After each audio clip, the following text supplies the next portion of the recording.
In the early 1960s, the Central Intelligence Agency operated a bogus trucking company called Roadrunners International.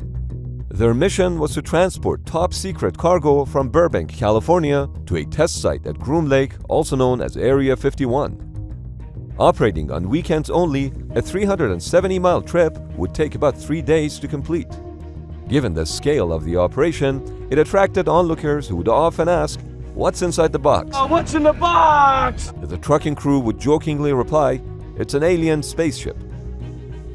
At one point, a Greyhound bus passed too closely to the giant box and was scraped. The CIA immediately stepped in and paid the driver $3,500 in cash on the spot to fix the bus, as they didn't want any insurance claims or accident reports tied back to their top-secret cargo convoy in the United States.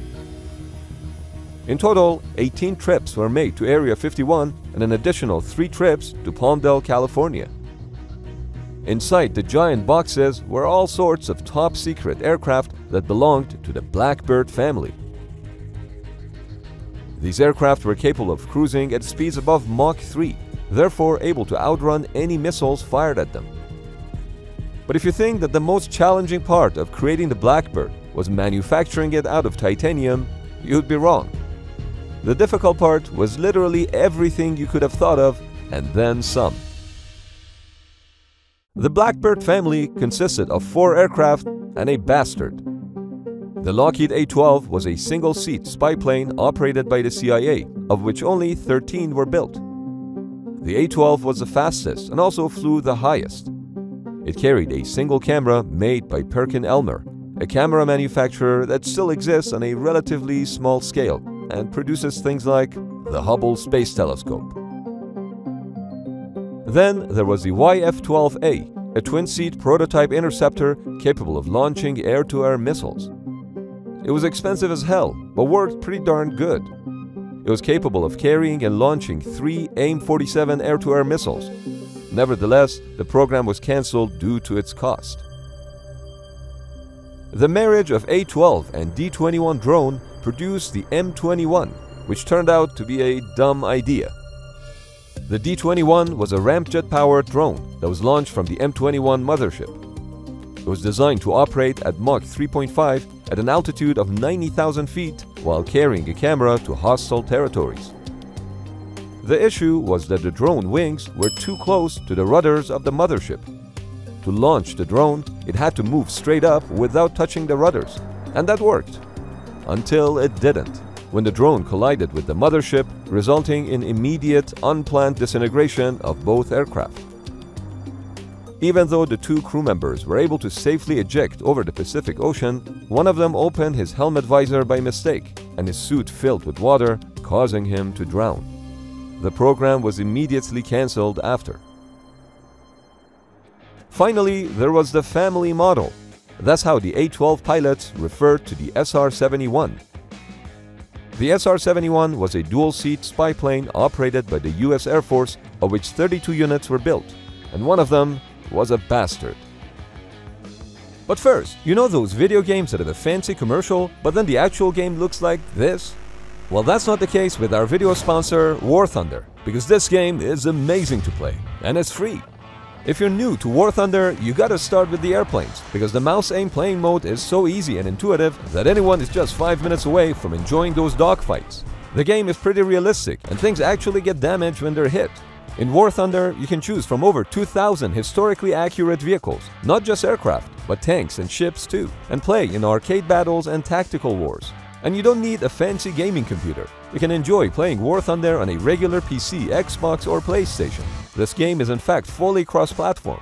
On top of all of that, there are free bonuses like a premium tank, aircraft, and ship, 500,000 Silver Lions, and a 7-day premium account.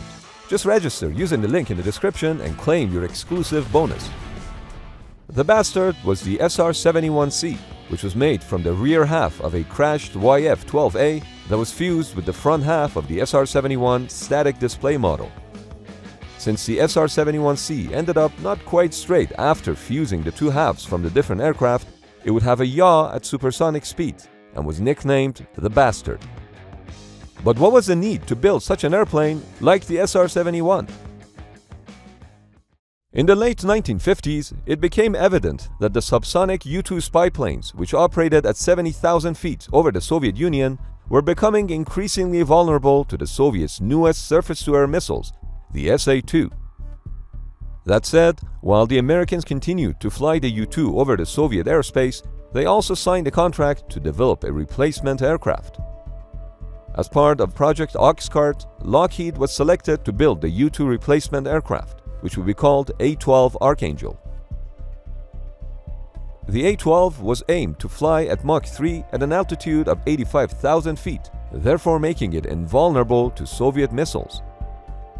While the contract to build A-12 was signed in 1959, the design work had already begun in 1958, and the aircraft's Pratt & Whitney's J58 engine had its first run the year before that. Technically, this makes A-12 1950s technology, which is kinda crazy. The shooting down of a U-2 spy plane by the Soviets and capturing its pilot Gary Powers in May of 1960 further proved what was already feared, so the work on the replacement continued. But then, even before the first flight of the A-12 in 1962, President Eisenhower met with his Soviet counterpart Khrushchev and promised that the United States would not fly manned aircraft over the USSR ever again, which confused Lockheed because the A-12's main goal was to spy on the Soviets. The program went on nevertheless. The Blackbird could fly from New York to London in under 2 hours, as its operating speed was designed to be Mach 3.24 for all versions of the aircraft. It was the only aircraft that consumed less fuel the faster it went. More exactly, anything below or above Mach 3.24 was to be less efficient and increase fuel consumption. The SR-71's fastest record was Mach 3.43 before the engine suffered dual onstart and both pilots thought that the plane was about to disintegrate. Meanwhile, the A-12's fastest flight was at Mach 3.56 for a mere 15 seconds, until it suffered an anomaly during which everything was redlined. It's worth noting that Soviet aircraft like MiG-25 were also capable of speeds of Mach 3, but only for minutes at a time. But the Blackbirds were capable of sustained cruising speed of Mach 3+. Officially, the Blackbird's flight ceiling was 85,000 feet, and the A-12 was capable of flying as far as 95,000 feet with an unconfirmed record of 96,200 feet. The camera on SR-71 was able to take photos that were 72 miles wide from an altitude of 85,000 feet with a resolution of 1 foot. The film was 10,500 feet long and 5 inches wide. It could map during one mission a path 60 miles wide from San Francisco to New York.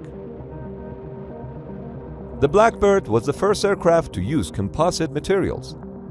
Select plastics lowered the radar cross-section of the aircraft, which meant by the time the enemy detected the airplane, the Blackbird would be on its way out of the enemy territory. The aircraft had no defense capabilities beside its stealth, speed, and some jamming equipment. Oh, and it was cheap by today's standards.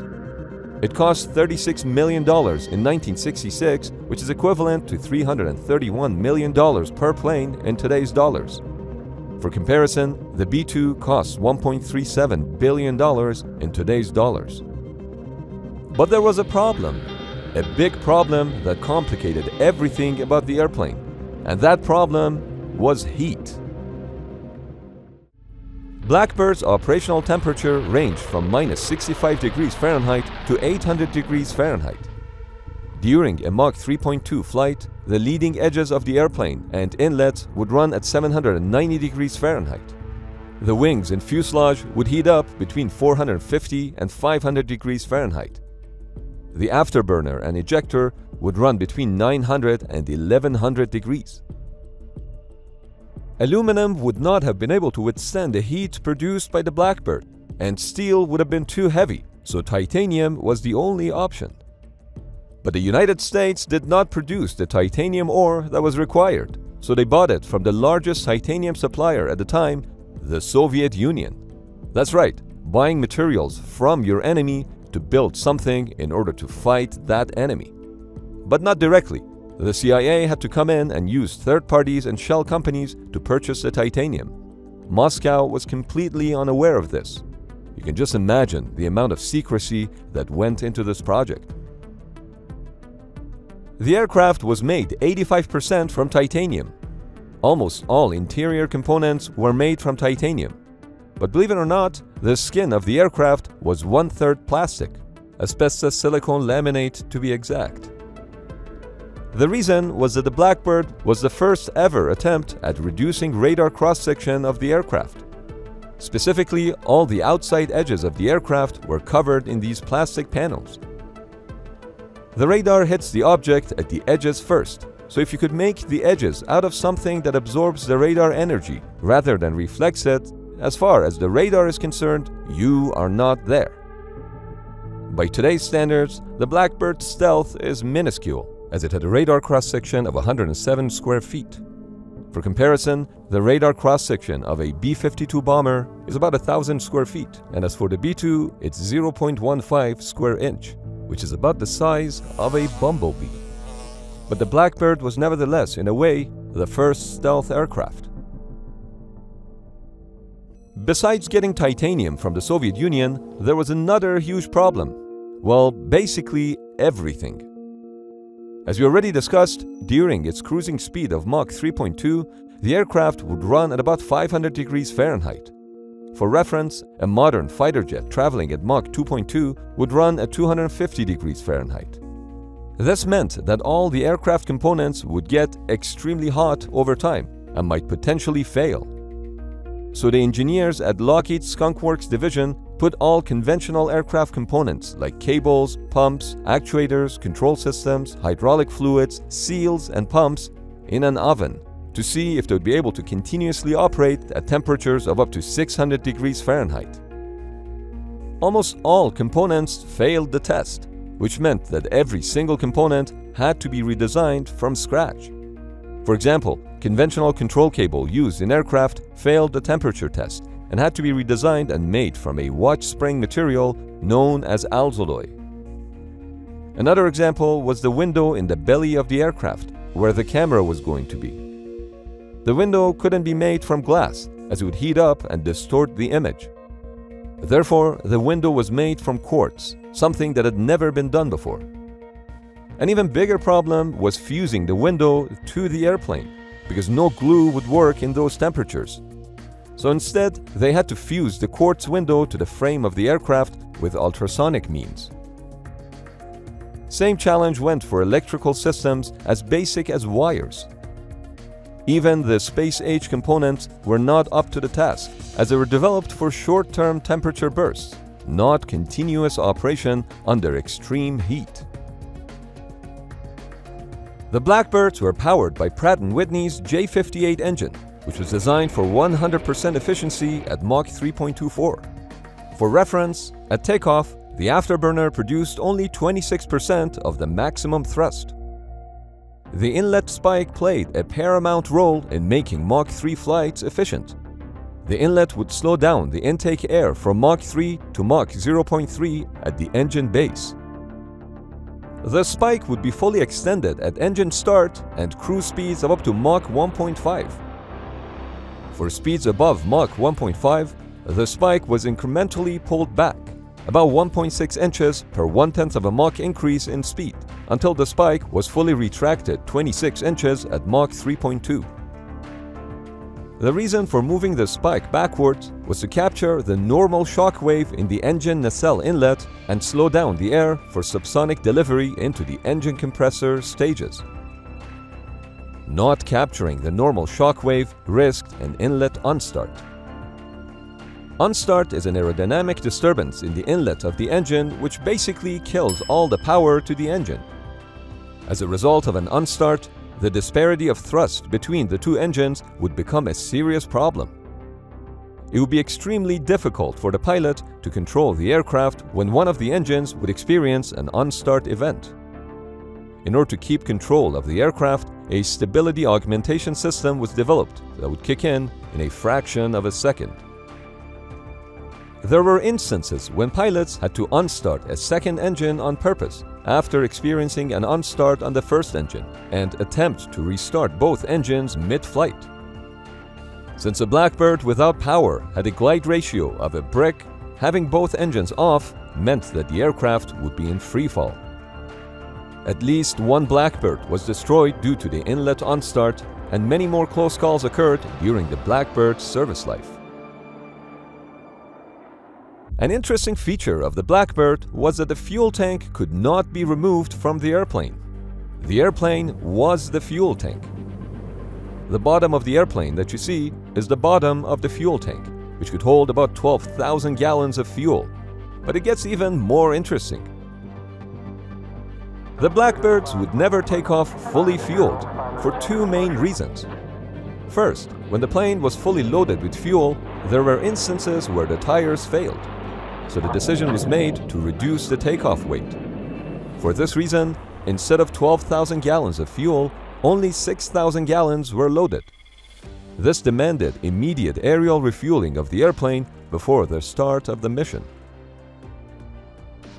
The second reason was that it was impossible for the fuel tank to remain full while on the ground due to fuel leaks.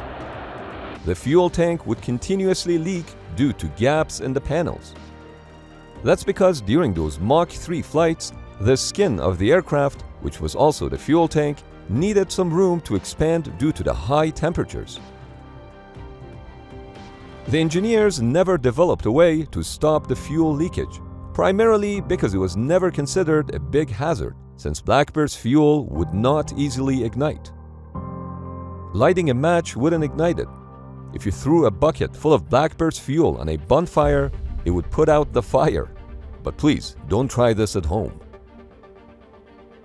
The fuel didn't ignite because Blackbird used JP7 fuel, which had very unique properties. The fuel was circulated throughout the aircraft to keep its temperature under control. Basically, the fuel acted as a heat sink. Aerial tankers would pump JP7 fuel into the Blackbird at about minus 60 degrees Fahrenheit. By the time the fuel reached the engines, it would have warmed up to over 400 degrees Fahrenheit, a temperature at which regular JP4 fuel would have self-combusted. But JP7 has a very high flash point and combustion point, to the extent that in order to burn it in its engines, the Blackbird had to carry canisters of a highly volatile chemical called triethyl borane, which was used to ignite the JP7 fuel inside the engines. Because the Blackbirds used JP7 fuel, they ended up getting their own personal fleet of aerial tankers. 56 KC-135 tankers had to be converted to be able to carry JP7 fuel, since almost all aircraft in the US Air Force use JP4 as fuel. So the design challenges of the Blackbird aside, operating it was also a pain in the US Air Force's butt. At a minimum, one aerial refueling was needed, with some flights requiring as many as 6 refueling operations per mission.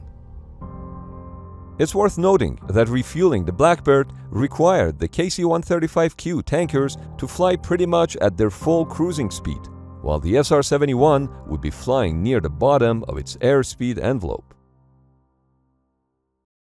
Neither A-12 nor the SR-71 ever flew over the Soviet Union, but they did fly countless missions, primarily over North Korea and Vietnam, while taking high-resolution photos. Adversaries would often attempt to take down the Blackbirds with interceptors or surface-to-air missiles, but Blackbird was always able to outrun them. In fact, there are over 800 documented attempts of surface-to-air missiles trying to intercept SR-71s, with many being launched from within the Soviet Union, but not a single Blackbird was ever shot down. In fact, it was so easy for Blackbirds to outrun missiles that in the 1970s, the US Air Force would fly them next to the newest Soviet SA-5 missile batteries on purpose. Why, do you ask?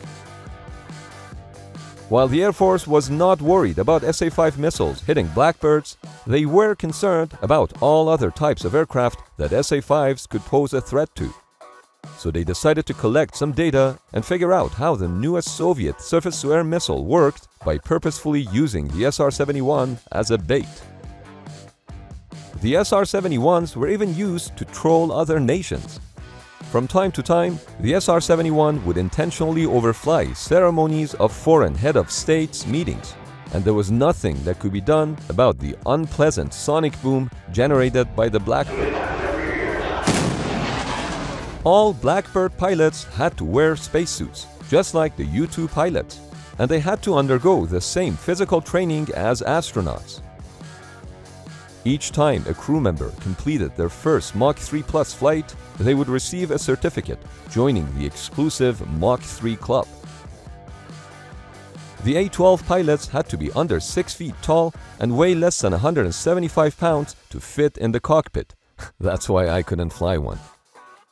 The pilots also had to be emotionally stable, married, and have at least 2,000 total flight hours. All additional valid reasons for my disqualification. But why married? That's a strange one. The reason was to avoid defection. The CIA didn't want a pilot to steal their aircraft and fly it to the USSR. Being married was some kind of social insurance when putting a pilot behind the most advanced American aircraft. However, the marriage requirement only applied to CIA's A-12 pilots, not to the US Air Force's SR-71 pilots. In total, the CIA recruited 6 Air Force pilots who had to resign and join the CIA as civilians. They had to undergo training for resistance to interrogation, which included waterboarding. Before heading out on a mission, the A-12 pilots were given 24 hours to sober up, not that they necessarily drank more than anyone else. While not a single Blackbird was ever shot down, a good chunk of them were lost due to accidents. For example, on May 24, 1963, an A-12 stalled and crashed during a test flight in Utah. The pilot ejected and survived, but the local deputy, along with a vacationing family nearby, witnessed the accident and even managed to get photographs of the crash site. The CIA promptly seized the photos and paid $25,000 to the vacationing family and to the deputy to keep quiet. Out of the CIA's 13 A-12 aircraft, 5 were lost in accidents. One of the 2 M21s also crashed. It wasn't much better on the Air Force side, where 12 out of the 32 SR-71s were destroyed, as well as 2 out of 3 YF-12A interceptors. Despite these major reliability issues, the benefits gained from the program outweighed the risks, which kept the Blackbirds flying. In February of 1964, President Lyndon B. Johnson decided to reveal the YF-12 Air Force Interceptor. This was done in a response to the fact that the Republicans were repeatedly criticizing him for falling behind the Soviet Union in developing new weapons.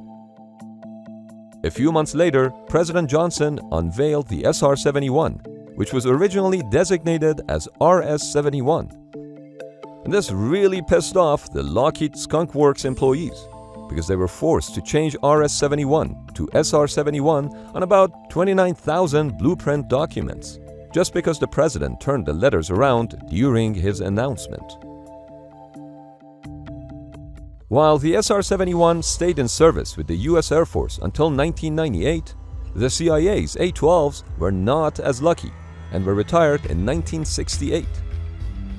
The government couldn't afford flying both SR-71s and A-12s, so the remaining A-12s were stacked in a hangar like sardines.